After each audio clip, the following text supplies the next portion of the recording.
வணக்கம். இன்னைக்கு காலையில் பார்த்தீங்கன்னா காக்காலாம் ஒரே கத்திட்டு இருந்தது. என்னன்னு போய் பார்த்தோன்னா வாசலில் இந்த அணில் குட்டி வந்து பார்த்திங்கன்னா அடிபட்டு வந்து கிடந்துச்சு.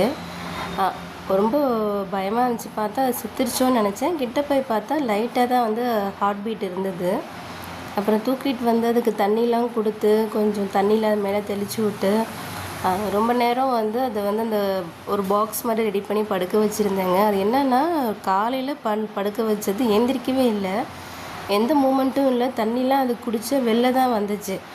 அது ரொம்ப நேரம் அப்படியே இருந்துச்சு. செத்துருமோ நினச்சி ரொம்ப நேரம் பார்த்துட்டு இருந்தோம். ஆனால் அப்புறம் பார்த்தா கொஞ்சம் நிமிர்ந்து பார்த்தது வெளில வந்துச்சு பாக்ஸ்லேருந்து வந்தது. ஆனால் இந்த மாதிரி தான் படுத்துக்குது, நிமிர மாட்டுது, தலை நிமிரவே மாட்டுது. அதுக்கு என்ன பண்ணுறதுன்னு தெரியல. சாப்பாடு எது கொடுத்தாலும் வந்து சாப்பிட மாட்றான். இப்படியே தான் உட்காந்துருக்கான் பாருங்கள். இப்படியே உட்காந்துருப்பான், அப்படியே சுருண்டு படுத்துப்பான். அதுக்கு உடம்புல வந்து பார்த்திங்கன்னா ஒரு மாதிரி ஒரு மாதிரி இதாக இருந்தது, பார்க்குறதுக்கே பாவமாக இருந்துச்சு.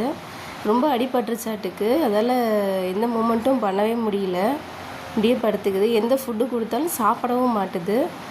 இதுக்கு என்ன பண்ணலான்னு சொல்லுங்கள். ஏன்னா எந்த மாதிரி ஃபுட்டு சாப்பிடும் அப்படிங்கிறது எனக்கு தெரியல.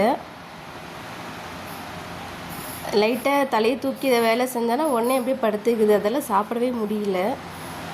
நான் ஃப்ரூட்ஸ்லேருந்து எது கொடுத்தாலுமே அதெல்லாம் சாப்பிட முடிய மாட்டுது. நம்ம கிட்ட கையை கொண்டு போனோன்னா இந்த மாதிரி தான் சுருண்டு வந்து படுத்துக்கிறான். வால் வேறு அடிபட்டுருச்சிங்க. வால் அடிபட்டு ஒரு பைக் வந்து ஏற்றிட்டாங்க. வாலும் சின்னதாக கொஞ்சம் கட் ஆகிடுச்சு வேறு.